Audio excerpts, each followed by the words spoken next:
Great, well, welcome. I'm so excited that you've all invested the time to join us today. And I'm especially excited because it isn't just me. I am joined by Elisa Johnson. And Elisa works for a client of ours, and she is the Vice President of Human Capital there. And she's from Brown & Tolan Physician Services. And one of the first things that Elisa did when she joined Brown & Tolan, and how long ago did you join them, Elisa? I joined in August officially, but I was doing some consulting work a little bit before then, which is when I had introduced emotional intelligence back in June for this organization. Yeah. So one of the first things she did was take the leadership team and the board through emotional intelligence training. Elisa is certified. And correct me if I'm wrong, but your board and leadership team consist of a number of physicians, correct? Yes, so certainly the board is all physicians because we're a physician-led, physician-owned organization. And our executive team is primarily of business leaders, but we do have a chief medical officer as well. So one thing we know about a really good mix and a combination, I guess, is what I'm saying. That's how versatile EI is. Great, and so Elisa, one of the things we know about you is that you're brave, and that you're willing to go in front of senior business leaders and physicians on the board and deliver emotional intelligence to them. I think the other thing that's really interesting about Elisa is because Brown & Tolan has approximately how many employees, Elisa? Well, we've got in our network we have around 2,600 physicians. Okay. And then our corporate organization is around 260 employees. Okay, so on a scale, relatively small, medium-sized business, I think the other thing that's neat about Elisa is we actually met 7 or 8 years ago when she worked at United Health Group, where she was a senior director for their accelerated leadership development program, part of their enterprise talent group. And Elisa, when you left, how many employees did they have? So United has around, they're probably up to around 180,000 employees right now. And so I was responsible for all of their top talent, senior leader development enterprise-wide. So that covered United Healthcare and Optum, besides United Health Group, which was corporate. Awesome. So Elisa has both, sort of smaller business experience plus also a large business experience. So Elisa, welcome. We're so excited to have you here. Let me just start out. We're good learning and development people, so we want to tell you what you're going to learn before you learn it. I'm personally very linear, so I like to know where I'm going. So in this webinar, you're going to learn why emotional intelligence is the key to agility and innovation. Thanks to so many of you who filled out our organizational challenge assessment. We're going to be sharing some really interesting data from that. We're going to talk about some brain science. And particularly, what happens to our brain under pressure that can derail our best selves, derail agility and innovation. We'll talk about an approach to being more collaborative and inclusive, which will drive agility and innovation. And finally, specific strategies you can use to get the best not only out of yourself, but to other people on your team that will drive innovation. And finally, both along the way and at the end, Elisa will be sharing some best practices, examples. One of the great things about Elisa is she doesn't only teach this to others, she's very passionate about using it for herself. So I know we'll be getting some personal examples too. All right, so I wanted to start out with what is agility and innovation, because so often I think a lot of people have different definitions for it. And so I actually, to do this, went to the dictionary. And the dictionary describes agility as the ability to move quickly and easily, to think and understand quickly. And I would just add to that, it's sort of that ability to maybe take on new ideas or try new things, especially when it feels hard. Our brain is wired to want to keep doing the same thing. And so as soon as there's something new or something different, the brain resists that. So to me, it isn't just thinking quickly and easily, it's doing it under pressure when it's hard. What about innovation? Well, innovation is a verb, and that's to introduce something new, to make changes in anything established. And it's really about being creative, finding new ways to go to market, finding new ways to do processes, building on things that exist, but also discarding the things that don't exist. And in particular, for me here, it's that ability to not be afraid, and in both of these cases, to take risks. That's what we really need people in organizations. If we're going to be agile, we need them to be open-minded, and we need them to have all of their best thinking. We also need them to feel safe taking risks and potentially failing. Elisa, do you want to add anything there from kind of what you've seen in organizations around agility and innovation? Well, I think what I would just add, Bill, is, agility, even though we want to think about it in terms of speed so many times, speed can also mean just presence, the ability to think in the moment.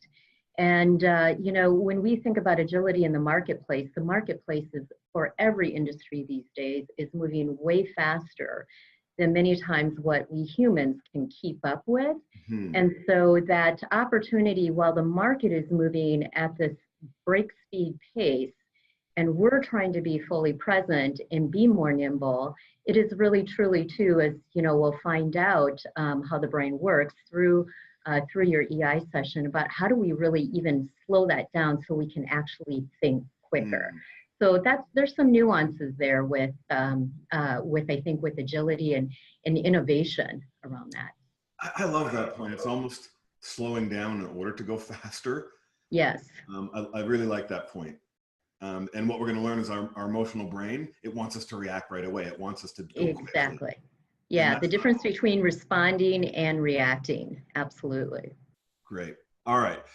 So I promised that we'd share some results from our organizational survey. And again, thanks to all of you. Many of you filled this out. We got a lot of great data. You were first asked to rank what were the biggest challenges your organizations face. And out of a list of about 15 or 20 challenges, you identified employee engagement and motivation as the number one. Recruiting and retaining talented employees is number two. And those are very much related. Continuous change and reorganization. I haven't been with a company or met a leader who hasn't said, oh my gosh, we've got a lot of change going on. It's everywhere. And we all know why, with technology and reorganizations. Building a climate of trust in the organization. I love that you guys identified this one, because again, in order for people to take risks, to try new things, to be okay to fail, there needs to be trust. And that trust, that safety to try new things has to come from the leaders. So leadership development and building a strong organizational culture. And you guys really hit the mark on these. So those were the top 6, the most highly ranked. I think what's interesting is that we also, we surveyed this group, but we also have a much larger data set across many of our different clients, thousands of people from all different levels of organizations, all different, divisions, business lines. And one of the ones that they added that wasn't here is competitive pressure and industry disruption. And you guys had that, it was just a little bit lower. But I'm sure you would all agree that, yeah, that's a challenge too. And really, and by the way, the general public, our fuller data set, has that as the number 2 challenge. So again, we're not going to spend a lot of time trying to explain why agility and innovation are important. You've come on this webinar, clearly but a big part of it is that competitive pressure and industry disruption. A couple of other key data points that I think kind of demonstrate how difficult it is to be agile and innovative is we asked you, do I feel comfortable taking risks in my organization? 34.6% of you agreed or strongly agreed. It means almost, over 65% of you aren't so sure about taking risks. We asked, our leaders communicate effectively with employees and encourage high performance. Only 20.7% agreed or disagreed. Agreed or strongly agreed. Many of you disagreed. How about this one? My organization operates with agility and resilience. Only 22.5%. Now, there's a lot that goes into being agile and resilient and innovative, but so much of it comes down to the leadership, the culture, and each individual leader of each person. Elise, I don't know if you want to make a comment before I move on, or. Yeah, I think this is fascinating data, and it really reflects what is out there across industries and across many organizations. We still have this challenge within Brown and Tolan. I know whether you're small or large, I know that we had these challenges within United Health Group as well, and in other organizations I've been in. So it's a theme here, and this is why I believe that emotional intelligence is so critical during this time, given this age of technology, the speed of market, externally of what we've talked about, and just the fact that people everywhere are struggling with this pace of change, and particularly under pressure. Yeah, great. Thank you, Elizabeth. I agree. And so what we're going to dive into now is let's look at that leadership piece. I mean, there are some organizational process and system things that can help agility and innovation, but we really want to look at it from a leadership standpoint. So now for you participants, I'm going to ask you to do a little participating. I'd like you to take a moment and think of a leader that you've personally worked with that did a good job of driving agility and innovation. You felt safe to take risks. People shared ideas. You were okay to fail. And it could be somebody you currently work with. It could be somebody who was a leader for you earlier in your career, just someone that you've personally worked with. And then I'm asking you to find a pen or an iPad notepad, and I just want you to write down 3 or 4 characteristics or qualities that made that person exceptional at driving agility and innovation. So I'm going to give you a moment to do that.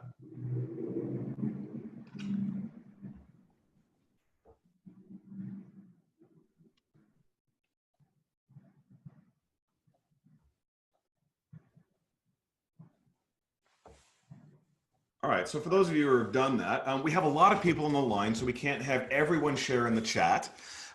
So if your first name starts with the letters A to L, I'd love you to go to the chat and just share what are some of the qualities and characteristics you wrote down about leaders that drive agility and innovation. And Elisa, maybe while we're waiting for that, why don't you share a couple of examples of what you've seen?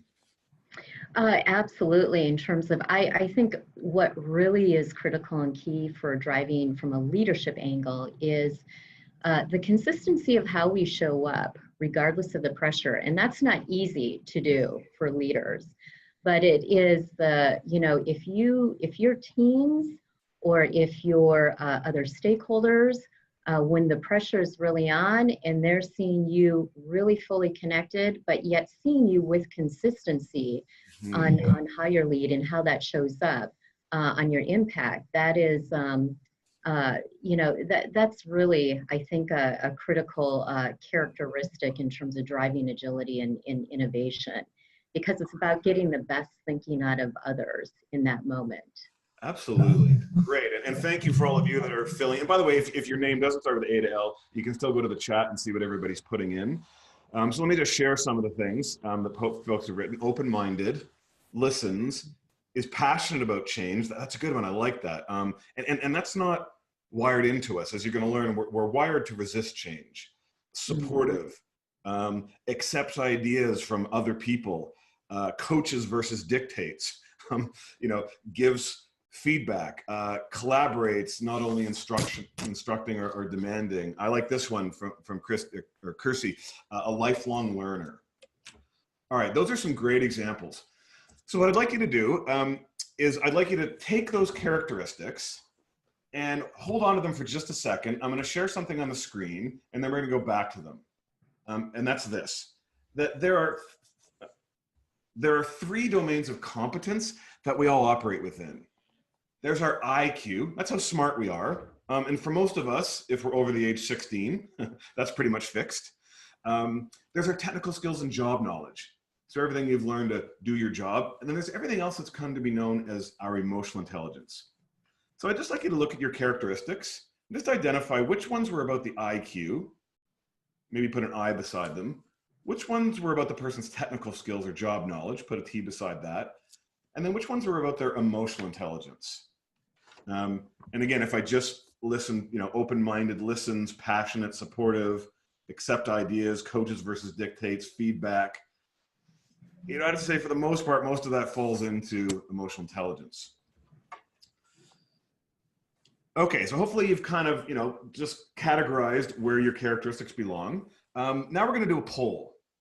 And what I'd like you to do is I'd like you to look at which of the characteristics which IQ, technical skills, or emotional intelligence had the highest percentage of characteristics that you wrote down.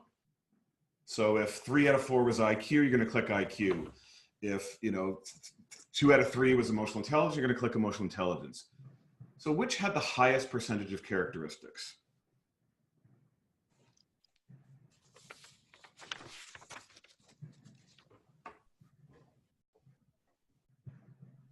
All right, Casey, I'm thinking that gives folks enough time. So why don't we close the poll and see what you came up with?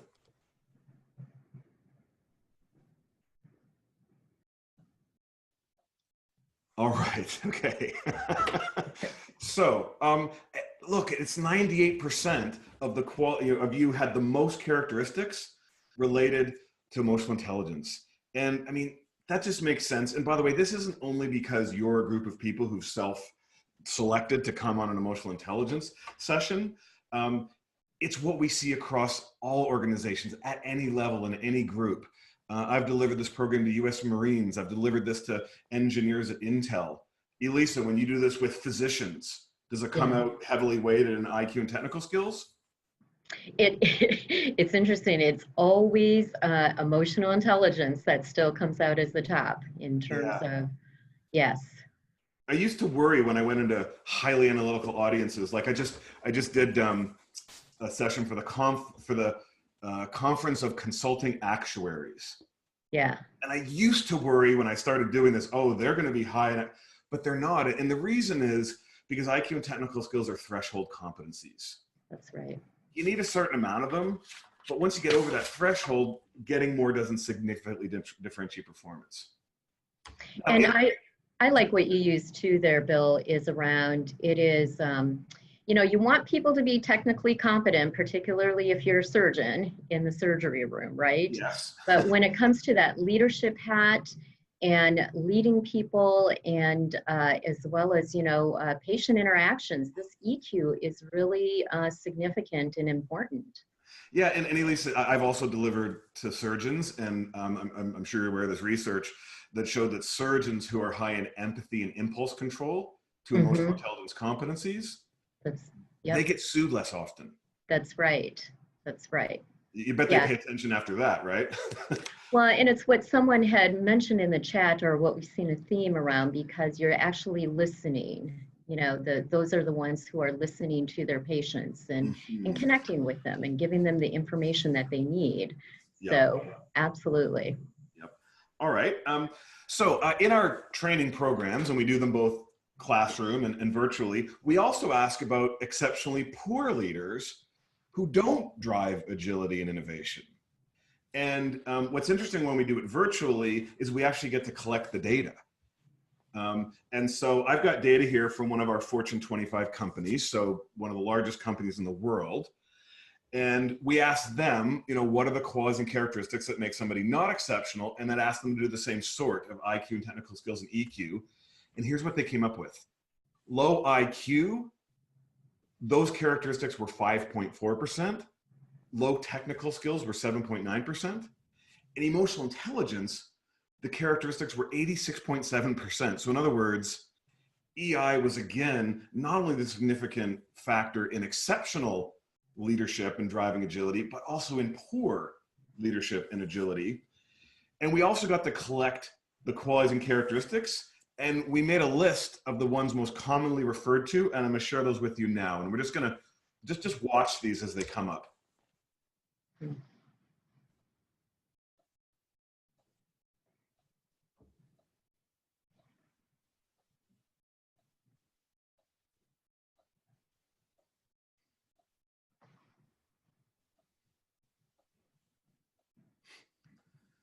Wow, right? Elisa, what comes to mind when you see this list? Oh, wow. Well, definitely it's a challenge for organizations. Absolutely. It's a big list here. Yeah, and I mean, you know, I think we know all of those things are going to stifle innovation and agility. That's right. Now, one thing we want to be really clear about is that, you know, for the large part, you know, those people are poor leaders, you know, most of the time. Most of us, though, aren't poor leaders all the time, but we also aren't exceptional all the time.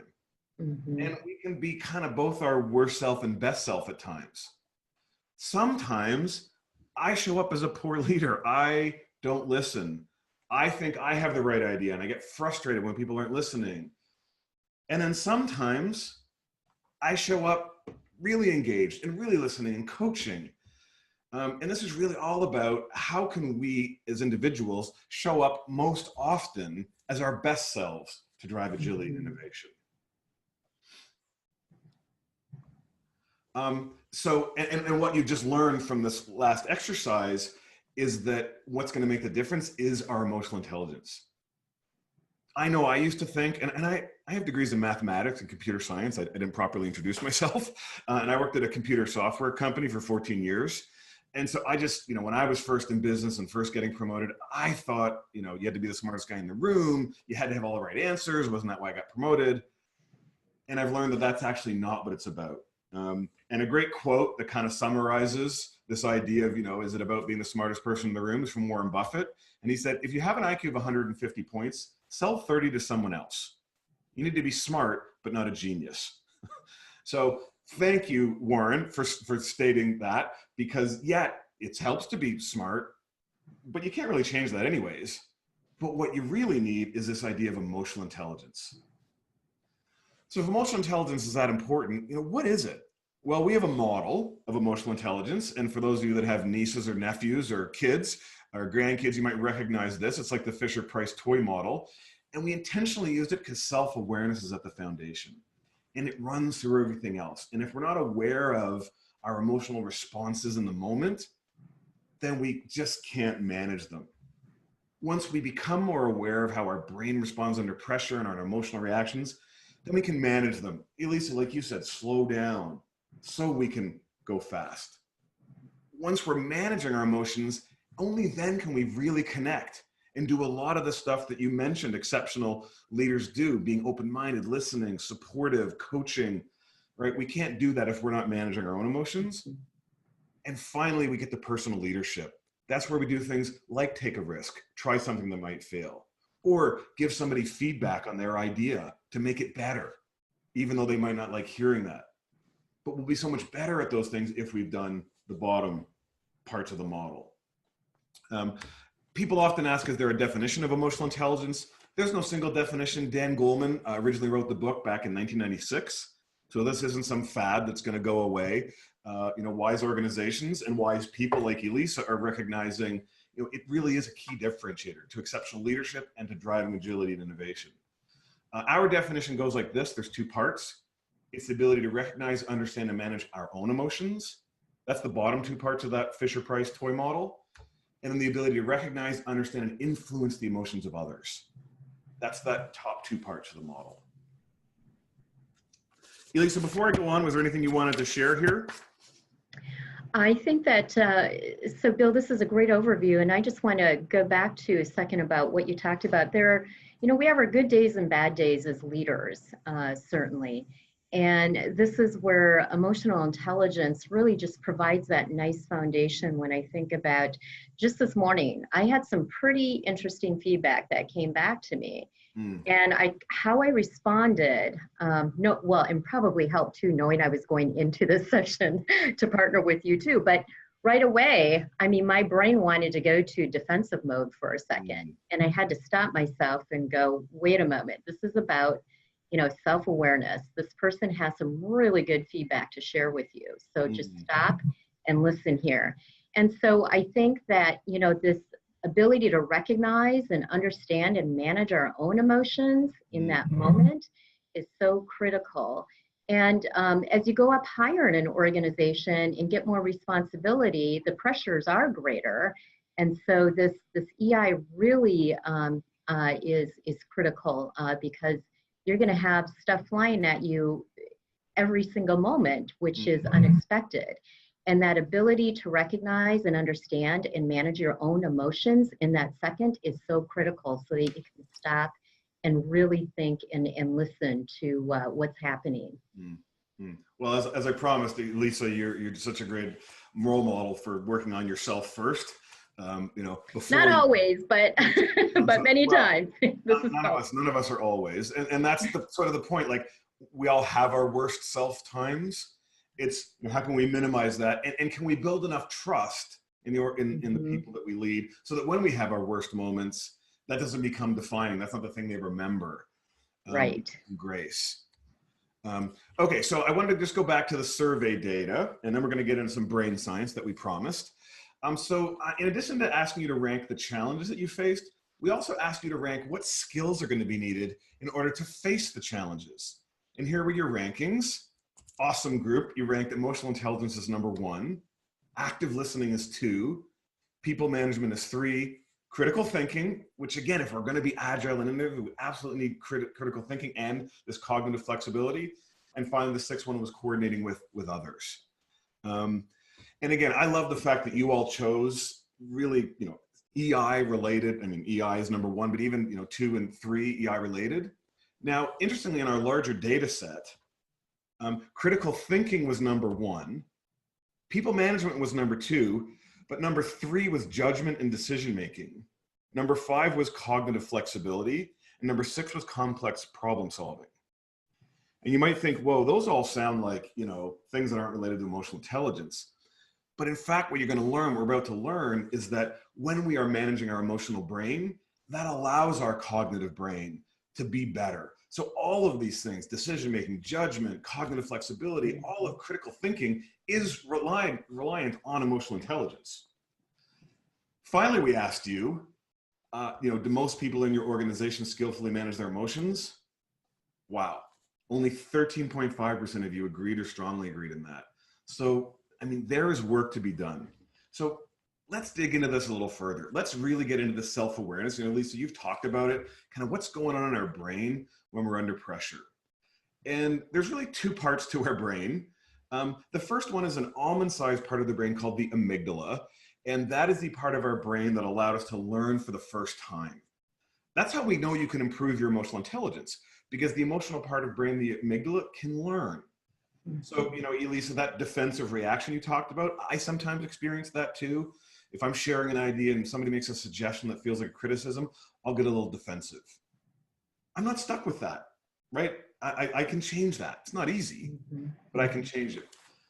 The amygdala is also our source of emotional memory. So it remembers, especially the negative memories, right? When somebody didn't include us, or somebody didn't give us credit for their idea, or somebody disrespected us, it stores, it's like a little computer chip that stores those memories. And it answers one critical question of human survival. Elise, I know you know what that is. Yes, you're talking about the fight or flight. Yeah, aspect exactly. Yeah. So it's the part of our brain that's going to manage our fight or flight response that will respond to any perceived threats. All right, now let's go to the part of the brain that you're probably more familiar with, and we're going to talk about this idea of markers. That's your neocortex. That's where your IQ resides. That's where you do all your best strategizing, prioritizing, being agile, being creative, innovative. It's all in this IQ. And your prefrontal lobe is where you have working memory. And working memory is where you hold your short-term thoughts. And when you're calm, everybody can hold 6 or 7 thoughts plus or minus 2. So everybody can hold at least 4 thoughts. And that's what allows us to do complex thinking. Somebody can say something to us. We can access something from long-term memory. We can see some options, think about what we learned in that training program last week, and respond. For those of you that are computer literate, the working memory is like your RAM. If you're not computer literate, forget what I just said. It'll take up too much working memory trying to figure it out. But essentially, that working memory is like the pipeline to your IQ. Now, you'll remember that we said everyone has at least 4 places in that working memory that you can use to do your complex thinking. So here's the only math we're going to do today. And I'm going to have these 4 markers represent those places in your working memory. So Elise, I know you know the answer to this question. When you have 4 items, how many combinations of the items are there? How many combinations of these 4 markers can you make? You want me to answer that, so yeah, 24 here. That's right. 4 times 3 times 2. And by the way, when I did this for the Conference of Consulting Actuaries, I had someone come up to me and say, well, I wanted to let you know that your math was right. It's 24, but it's not combinations, it's permutations. There you go. Like, awesome. Thank you for that. Thank you for that important feedback. All right. So I want everybody to remember 24. All right. So here's the question. In the design of the human brain, which of these 2 parts, the amygdala or the neocortex, do you think would respond to a perceived threat first? Elisa, I know you know which part it is. It's the amygdala. Amygdala, of course. If you remember nothing else from this time together, remember this, that we feel before we think. Mm-hmm. We're all wired to process something emotionally before our neocortex can catch up. Now, let's say you're somewhere where this system serves you. So I want you to imagine you're out in the jungle. And I know you don't spend a lot of time in the jungle, but go with me, it's a good metaphor. Actually, Lisa, I was at a plant in central Mexico last year, and I said that about, not being in the jungle, and they're like, no, we go to the jungle. I'm like, oh, okay. Well, imagine you're in the jungle like you were last week. So imagine you're in the jungle and a tiger jumps out at you. Within 85 milliseconds, incredibly quickly, your amygdala senses the threat from the tiger, immediately causes a cascade of chemicals into your body. Blood will move to the major muscle groups, your heart rate increases, your breathing shortens, you're ready for fight or flight. In addition, the amygdala will release chemicals into your brain that will start reducing your complex thinking. Have you ever heard yourself say, oh, I was so angry I couldn't think straight? Or you have that difficult conversation with a partner, spouse, and 20 minutes later, you think of all the good comebacks? Or in a business setting, you're sharing an idea and somebody senior is challenging it, and you're not articulating your best response, and afterwards you think, oh, I should have said this and I should have said that. Well, what was happening was your amygdala was feeling threatened, and it was reacting like it was a tiger. But it no longer reacts to physical threats, it now reacts to social threats, like people aren't listening to me or they're criticizing me. And what it does is it starts to reduce that working memory. Mm-hmm. Now, I want to come, and when that happens, we call that an amygdala hijack. Because the amygdala can literally hijack your thinking mind, reduce your working memory, and we will move to a default behavior, whatever we've learned to survive. That's where that defensive behavior comes from. Or for me, I might start interrupting. Some people, they have more of a flight response. They shut down and don't step in where they need to. Now, I want to hear your thoughts on this, but just before we do, Elisa, I want to share go back to the markers, because this is important. There's the amygdala hijack, where we lose all our working memory, right? The tiger jumps out at us, the bus is coming at us. But more commonly what happens is something little triggers us. We get that email from that person and it feels judgmental. And we don't lose all our markers, we just drop one marker. Okay, now how many combinations are there? Elisa, how many combinations are there now? There are only 6 combinations. So we just lost 75% of our thinking capacity. Yeah. It feels like it should only be 25%, but it's actually 75% of our, when we just drop that one marker. Think about the impact on innovation and agility when we can't see 75% of the options, right? Now, let's say we drop one more marker. Now how many options are there? Well, there's 2, right? Your way and my way. And finally, we get down to 1 and there's only one marker left. There's only one way. But as again, I said, I think the real opportunity in business is to capture ourselves when we just drop that one marker. Mm-hmm. Mm-hmm. Elisa, I want to hear your thoughts on this. Well, I mean, in terms of with the marker dropping, first of all, I love the language around in how you use this metaphorically for the working memory that you actually end up losing when there's just that tiny situation that may have happened, whether it's an email or something bigger. You're standing up doing a presentation in front of executives or boards or a fair number of people. And right away, your amygdala wants to react and go to that fight or flight mode. I had a situation not all that long ago where I was in a meeting among my peers, and I was providing an update on some pretty emotional stuff that was happening in the organization. And I got questions just flying at me, one after the other. And so what was happening to me? I had markers dropping in that moment. And I knew that in the moment. And what was great about having this language, because our whole executive team went through emotional intelligence, when we got done with that discussion, they even asked me, they said, Elisa, how many markers did you lose during that time frame? Yeah. And I have to tell you, I lost 3 markers. And, and they were like, really? They were surprised that, because they didn't sense that I lost any markers. But I could tell in my head I was losing markers. So this this play here on one, the language of, you know, losing your complex thinking in the moment, but the other piece too of, you know, that self-awareness is so rich and critical and important, such that people didn't even notice that I was losing my markers. But So, you weren't able to think as clearly. You weren't able to. I wasn't able to think as clearly, right, because I was so focused then too on managing their emotions for that moment with all the questions that were coming through. Right, right. And if you'd had to be creative or respond agilely to something, it would have been a challenge. Absolutely. Right. Okay. Absolutely. So in addition to losing the markers and losing our best thinking, a few other things happen. We become more reactive and judgmental. I mean, we're reacting to tigers, we're judging, right? We have a negativity bias. So if we know there's a tiger in the jungle and we hear wind rustling in the bushes, we assume that wind is a tiger. Well, now there's 2 tigers. There's the real one, and there's the one we're imagining.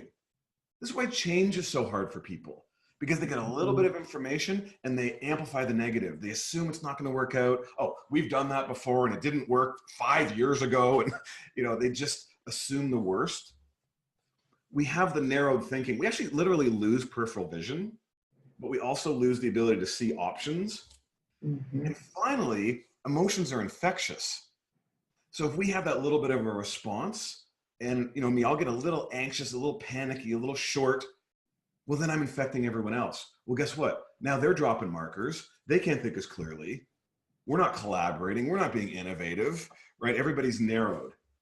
So there's a real impact. And Elisa, what have you seen, you know, when, and again, not people are screaming, yelling. It's not full hijacks, but these low degree hijacks where people just drop one marker.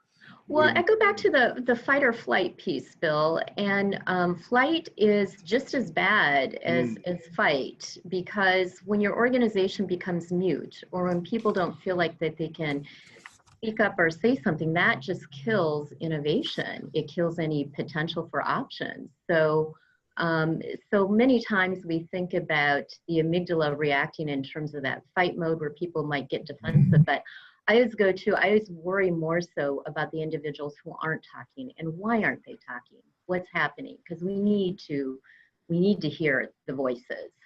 So. Oh, you're so right, and I'm so glad you brought that up, because I do tend to have more of a fight response, so that tends to be what I think about. But yeah, I mean, that whole idea of creating psychological safety, where people are willing to take risks, where people are willing to fail. If they're feeling shut down, if they're feeling like they can't speak up, that's just, you know, that's gone. Okay, well, we want to do another activity here. We want you to start thinking about, well, what are some of the things that trigger you? So we're going to do a poll, and we've got 3 examples. So I'd like you to answer, you know, I feel triggered when, and you can do, you know, almost always, often, occasionally, not often, almost never. 1, when I feel like I have the right idea and people aren't listening. I receive criticism or difficult feedback. Right? Do I get defensive, or am I very open to it? And here's a good one. When a boss asks me for something I don't think can be done or done well enough in the time given. Like, you know, when our boss is ever realistic, right? They want everything done fast. So we're gonna give you a moment to go through and say, you know, which of those things are triggers for you? You know, and different things are different for different people. So we'd love to get your feedback and have you think about that for a moment.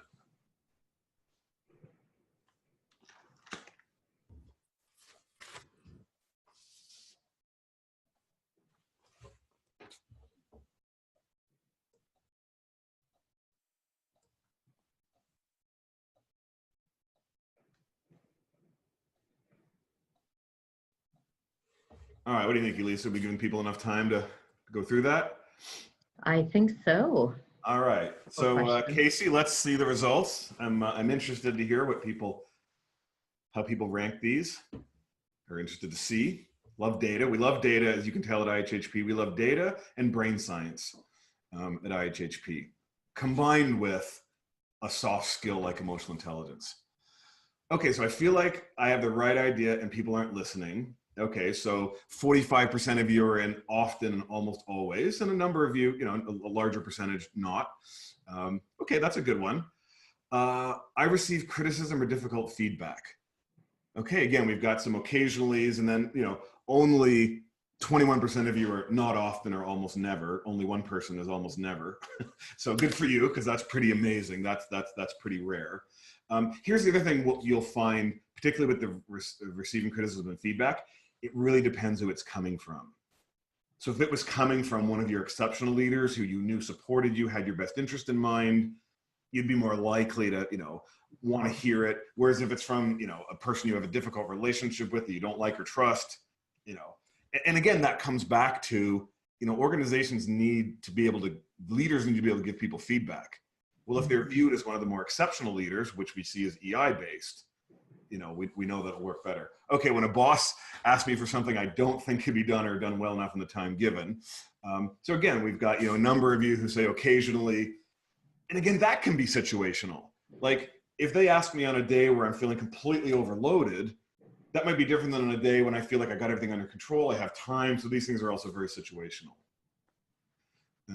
And the real goal in the learning here is to be able to identify your triggers so that you can A, work on minimizing them, and B, be aware that when they come up, you feel that first marker go, you say, oh gosh, okay, I feel like people aren't listening to me. You can do something before you lose the next marker and the next marker.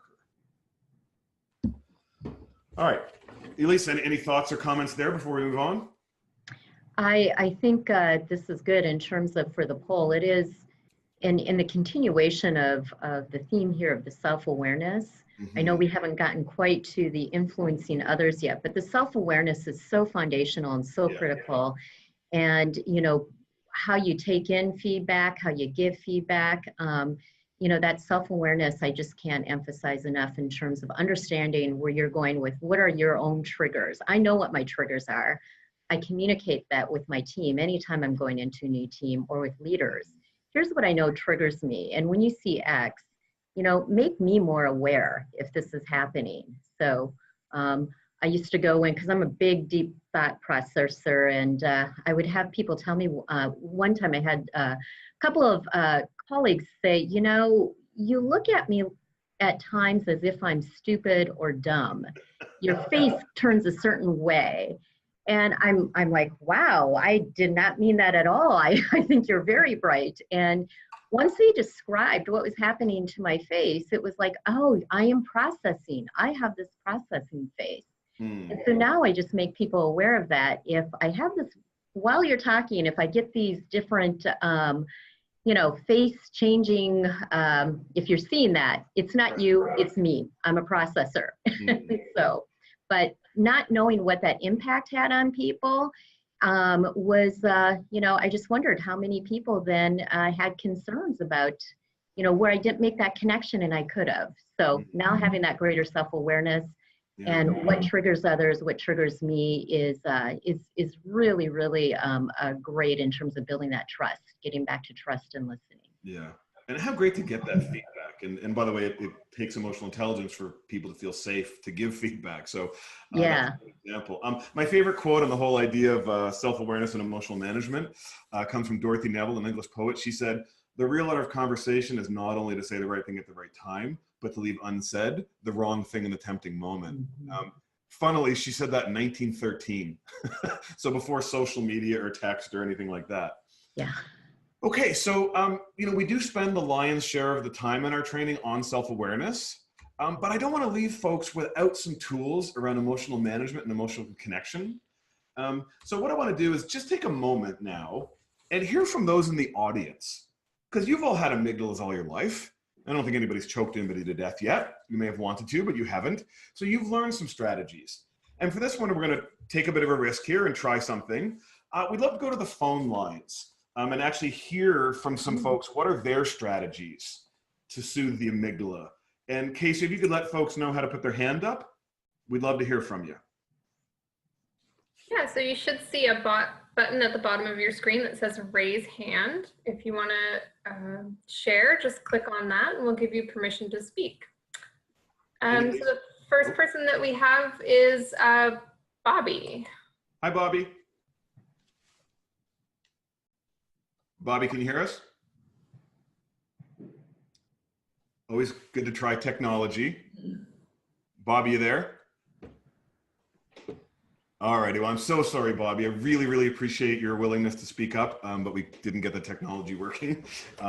Who else is brave enough to try the technology? Casey, do we have anyone else?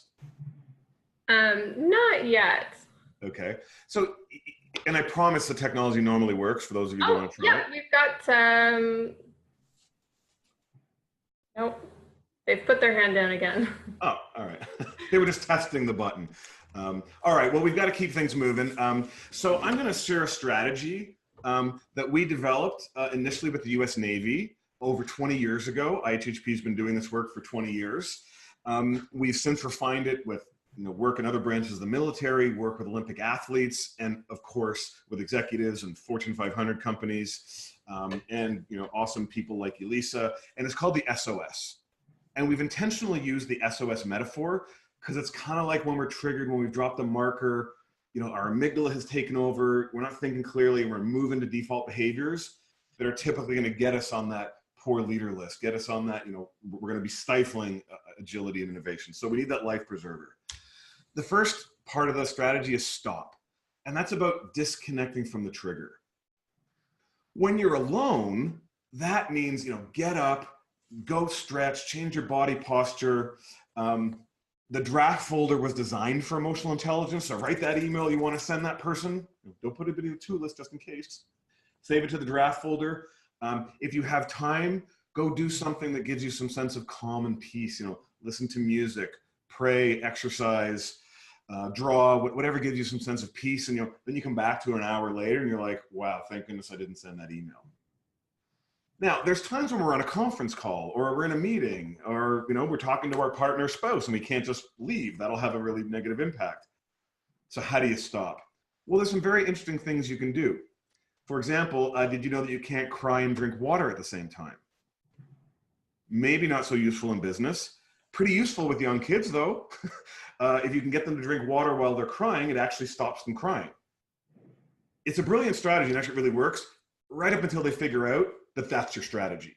No, Daddy, I won't drink water. But it demonstrates the soothing effect of water. So in any situation, you can just stop and take a drink of water. Another couple things, your limbic system will actually, your amygdala will actually start to curl your fingers, maybe not into a full fist. So open your palms if you feel your fingers curling. If you are in a fight mode, you're going to find yourself leaning forward. Just lean back.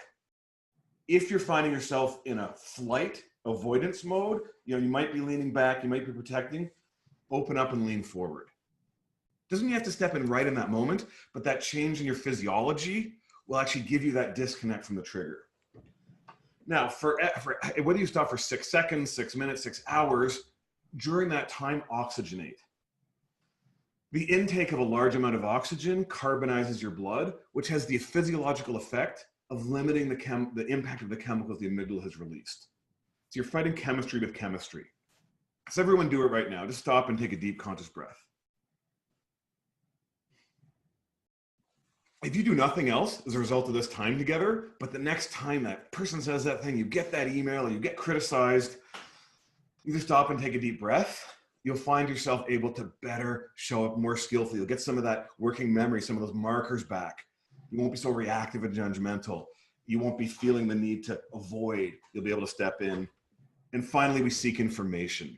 And in particular, we seek information that can help calm the amygdala. For example, is this wind or tiger? Am I amplifying the negative? I'm assuming the worst. Because so often that's what we do. All right. Elisa, talk to me about your experience using the SOS strategy.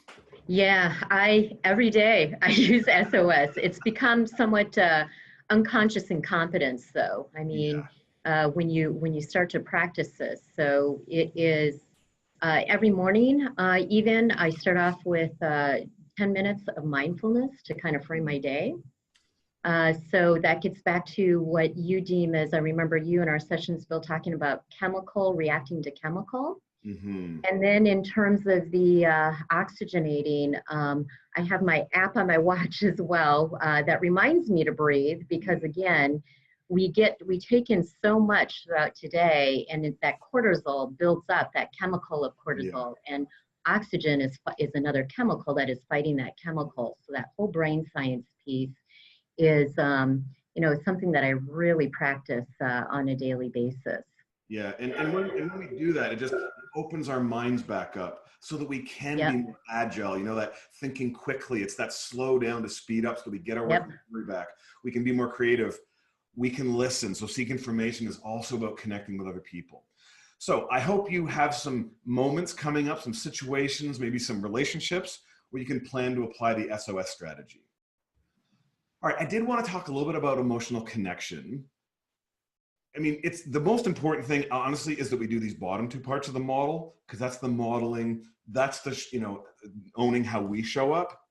That's the thing we have the most control over, but we can also influence and coach others and show up in a way that really drives inclusiveness and innovation.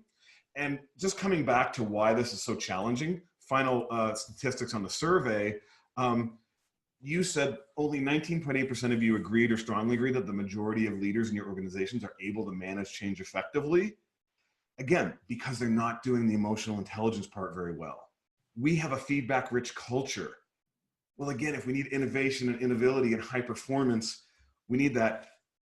In my organization, we engage in productive conflict and debate during discussions.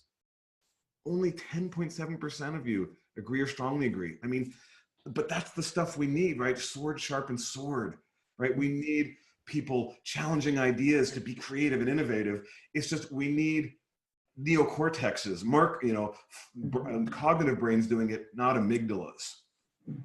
All right, so what do you do though, if you're in a situation where, you know, maybe you've managed yourself, but someone else is a little triggered, or there's some tension in the room?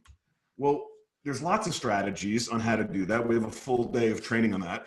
But what I really want to leave you with is this idea of the power of the question. Yeah. And here's why questions are so powerful. Statements trigger the amygdala of the other person. Oh, you need to do it this way, or you didn't do this. And by the way, it's actually their amygdala that decides whether you're making a statement or asking a question. So for example, why are you such a jerk? Question or statement to the other person's amygdala. That's a statement, right? Or, hey, why didn't you think of doing it this way? Okay, technically that's a question, but the amygdala of the other person is going to take that as a statement. You idiot, you should have done it that way. So this is why we have to be managing ourselves, because if we ask a question, but we're down a marker and we're coming across a bit reactive and judgmental, it gets perceived as a statement. Whereas genuine, probing questions, what do you think? God, what's that been like for you? Tell me your thoughts on this. Where we're genuinely probing, it requires their neocortex to engage, which automatically soothes their amygdala. So by staying calm yourself and by asking good probing questions, not only do you calm and soothe the other person's amygdala so their brain can open up, but now they start sharing their ideas. They start feeling safe, right? They're able to give you feedback, all these things we've talked about. So what we really want you to do is that SOS, is that stop, that oxygenate, seek information. What can I be doing? You know, is this winter tiger? And then seek information of others by asking good probing questions. Mm-hmm. And that's what creates that true collaboration and innovation. Because, you know, William Wrigley Jr. said, when two people are in business always agree, one of them is unnecessary. If we're going to have innovative, agile, high-performing organizations, we need that, you know, that constructive conflict and debate that right now is only at 10.7% view. We need that up. I mean, it's never going to get to 90 or 100%, but if that can be at 30 or 40%, what a huge difference it can make. And as you're seeing, what's going to drive that is emotional intelligence. Okay, the final part of emotional intelligence is personal leadership. And there's a lot in there. That's where you take meaningful risks. That's where you have tough conversations. You know, it's also where you take responsibility for your own learning. So, you know, you've been given some insights and some learning. There's lots of opportunities that I'm going to share in just a moment for you to continue the learning. But before we do that, you know, Elisa, you've done such a great job of sharing your own personal experience at putting this into practice. And that's one of the things I love about working with you. And you've also had a lot of great experience with rolling out, you know, emotional intelligence training programs to help drive innovation and agility and performance. So I thought folks here might be interested in what are some of the best practices you've seen if someone here maybe is in a learning and development or HR role and wants to roll out emotional intelligence training in their organization? Yeah, I think that one of the best practices I've always found is with any kind of learning is finding that business champion. And I know that may sound redundant for some, so for some of leaders or practitioners in the talent development space, but it is so critical. Here's how this works. In a large organization I was in not all that long ago, one which you know, Bill, is we had a senior leader in one of your emotional intelligence sessions, and she came back and said, hey, I want all of my customer service people to go through emotional intelligence. That's that was thousands of people. Mm. And so that is, that ripple effect of the leader and someone who engages with emotional intelligence and can be that champion is really critical. Here at Brown & Tolan, our CEO, she's a big advocate of emotional intelligence and building that into the culture. Knowing that, we'll be more agile and more innovative if we just have this built in. So I think that more and more organizations and companies are really seeing the value of focusing on emotional intelligence with all the research that is out there. So bringing the research to the table. People are moving up in their career development areas. I mean, what separates great individual contributors to becoming a leader and a solid leader is that emotional intelligence piece. So build that into, your curriculum from a career development standpoint as well. So those are some of the best practices that I would say. Great. And by the way, these are not going to stay on after the hour. We'll close off, but we'll stay on for some more Q&A because I know there are more best practices. By the way, one of the ones, I learned from you and others is that those emotional intelligence programs are not kind of on an island by themselves. They're integrated with the other learning. Yeah. So you're doing design. A lot of people are doing design thinking now. Well, okay, how does EI enable design thinking? Maybe you're doing a trust and collaboration training, executive presence. It's really tying them all together so it's an integrated learning experience. Yeah, I think that's a great call out, Bill, is that anytime learning is brought in, it's got to be tied to your organization's imperatives and the strategies, or linked to some pretty big initiatives you're having with talent development. So building that and having that not be separate but integrated in is really critical and important. Great.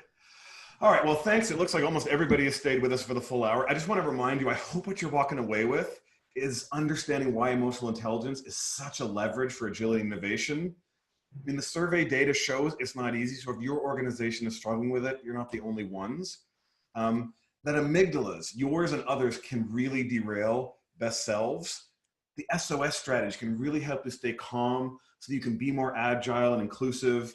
The power of the question to get innovation and agility and collaboration out of your teams. And I hope you got some best practices from Elisa, both personally and for your organization. The quick advertisement, our website has lots of great information on it. For attending the webinar, you're going to receive what we call a survival toolkit. Lots of great follow-up items. On our website is a free pressure quiz, a what is emotional intelligence page with videos. We have lots of white papers. There's a great one called All Change is Personal. We have public training programs. So for those of you who work at organizations that aren't rolling out our training, we have those. We have keynotes. So sometimes, it's a leadership event or a sales meeting where, okay, you don't have a full day, but there's 2 hours. And that's sometimes where we start. We've got the full training. By the way, we deliver our training both virtually and in classroom. I love to share quotes, latest research, articles. If you share something cool, I'll like it. I'm on LinkedIn. And finally, so huge thanks to the IHHP marketing team, Casey and Diane and everybody who shared it. And Elisa, big thanks to you for being such a passionate, supporter of our work and for coming on and sharing your insights. It's been a pleasure. Oh, it was fun, Bill. Thank you, as always. Great. All right. So for those of you that have to log off, enjoy the rest of your day. For those that want to stay on, if there are any kind of additional questions you want to ask, I'd be happy. Oh, actually, I can see we have one right here. So Elisa, from Lionel, he said, can you please speak a bit about emotional intelligence and customer service? Well, yeah. When we think about your framework in EI and that emotional connection, so for us and in the organization where we had it with our customer service, you're working with members and patients and helping them solve some of their complex challenges that they're working through. And the service that they get is the difference between whether or not they're going to come back to you, in the healthcare arena anyway, as a member. And so I think that emotional intelligence is huge on the customer service side, whether it's virtual or in person, because it's about making a connection with that other person, really listening and understanding to, what their problem is in that moment so that you can really help solve it. And without you getting defensive or concerned based on, or overwhelmed based on what they may be calling you about with either their questions, concerns, or issues. So it's about being able to really be able to make that customer experience greater for that individual who's calling in when we talk about it in that context. Yeah, thanks, Elisa. I have a couple additional thoughts on that. I always think when I'm on like a technical support line and I'm with that person who is totally disengaged, doesn't really want to be there, is going through the motions, versus the one that really seems like they're interested and engaged. I mean, you can hear it in their voices, right? So, and if that person just got reprimanded by their boss in a really negative way, well, you can't then expect them to turn around and connect with a client. So it's both the emotional intelligence of that customer service person, but also their leadership. Yeah. The second thing I'll say is I did customer service training. This is going a way back, but for Harley Davidson. Now I want you to imagine the phone calls that a Harley Davidson rep gets on a Monday morning from some of those motorcycle riders whose motorcycle broke down over the weekend and they couldn't go on their ride. That ability to remain calm. So when somebody's coming at you and getting upset and aggravated, to remain calm and calm them and ask probing questions to get them to calm down is incredibly powerful in the experience of that person. Absolutely. De-escalating them. De-escalating and the empathy piece. So yeah, there's such a connection. All right, so I'll just stop and see. Let's see if we have. If anyone else, I see some folks are still on, which is great. And I hope I pronounced your name, Celia. She says, "Thank you very much. I enjoyed this webinar." Well, you are quite welcome. We have fun doing it. Even if nobody was listening, Elisa, you and I would have fun. That's right. I know. I could talk about this all day. yeah, and we do whenever we get together. Yes. Alrighty. So, hey, huge thanks to all of you. And again, to Elisa, I want to wish all of you good courage in both working on your own emotional intelligence and leveraging it to drive innovation and agility in your organizations. Take care, everyone.